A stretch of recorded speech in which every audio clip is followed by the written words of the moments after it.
Hi everyone, welcome back to our channel. In today's video, I'm going to show you how to add black screen in your videos using Clipchamp. It is a very easy process, so let's get started. First of all, find the Clipchamp app on your home screen. Now open it. Then select the video that you want to add and edit. Next, here you can find the option of overlay. Simply tap on it. Again, tap onto the add overlay option right here.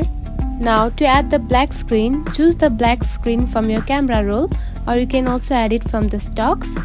Then the black screen has been added to your video like this.